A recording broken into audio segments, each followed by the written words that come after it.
I've made one of the toughest decisions of my life and decided that I will not be running for re-election to the United States Senate.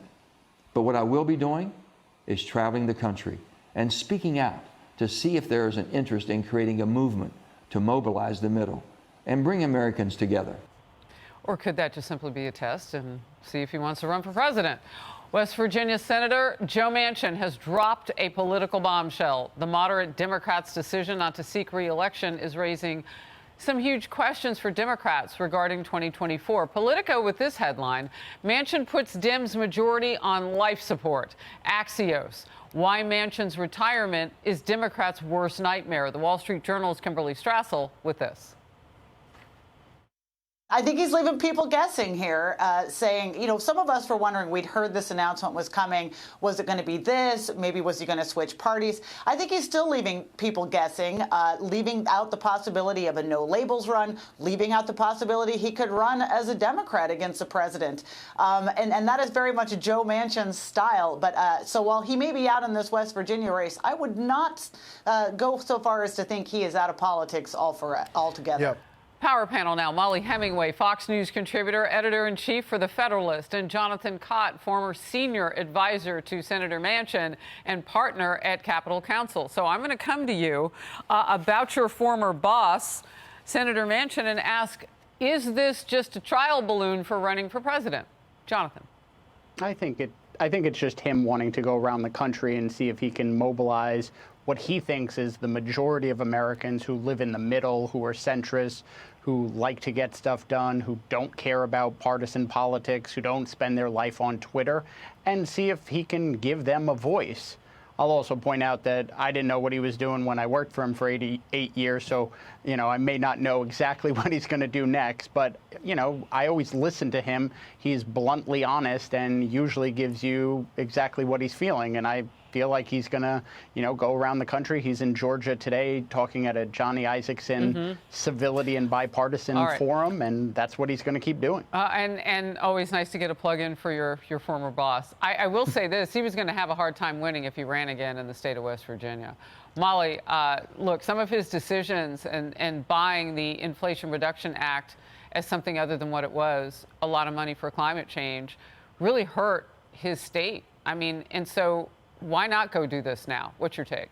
Yeah, I had to laugh when you were playing the clip of him saying this was a very difficult decision for him to make.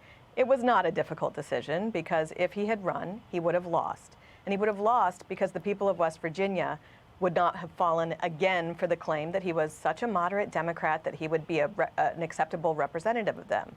He was able to squeak over the finish line in 2018 by voting for Brett Kavanaugh, but time and again, he voted for every Biden nominee. He voted for all the important decisions that help Democrats secure their power and to enable the policies that so many people in this country, including in West Virginia, are hurting.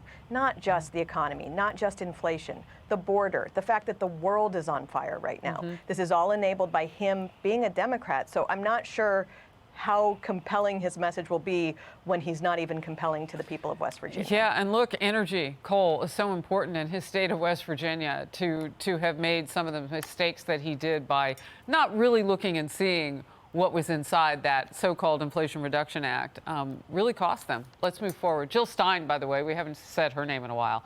She is running again for president under the Green Party. Watch. The political system is broken.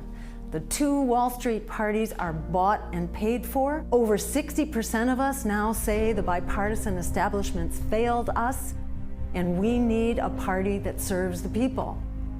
I'm Jill Stein, and I'm running for president to offer that choice for the people outside of the failed two-party system.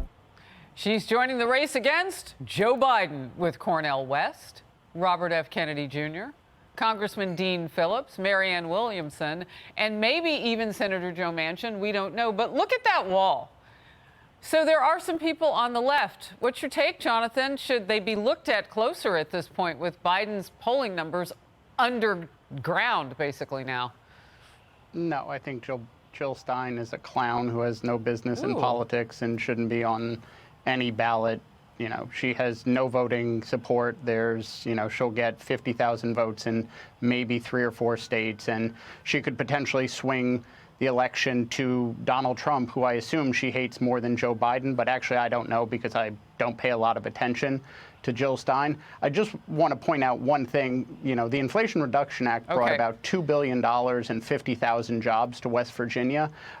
It's a pretty damn good bill for West Virginia. Got a Mountain Valley pipeline, it's interesting because the hydrogen hub. senator and I got into quite a row on this program, and we went back and forth. I'm sure he defends it as much as he can. He called me lying about how much money was going to climate, and I was right. So you can go back. It's your job formally. You don't work for him anymore, but I appreciate the fact you want to try to defend him. I'm not I want to saying get to Mollie. money's not I'll going bring to you back on a climate. I'm different just day, saying it's and we can even have the senator with you. That would be fun. Mollie. Yeah, well, the third parties are going to be a huge problem for the Democrat Party. One of the smartest things they did in 2020 was keeping third parties off the ballot in Wisconsin and Pennsylvania, where it actually can affect elections. But they're not going to probably be able to do it this time. And with so much lack of support for Joe Biden, it is a vulnerability for him. All right. And again, come back, Jonathan, anytime. You too, Mollie. Great to see you both. I'll bring Manchin with me. Yeah, I think he'll volunteer. Thank you. Hey everyone, I'm Emily Campagno. Catch me and my co-hosts Harris Faulkner and Kaylee McEnany on Outnumbered every weekday at 12 p.m. Eastern, or set your DVR. Also, don't forget to subscribe to the Fox News YouTube page for daily highlights.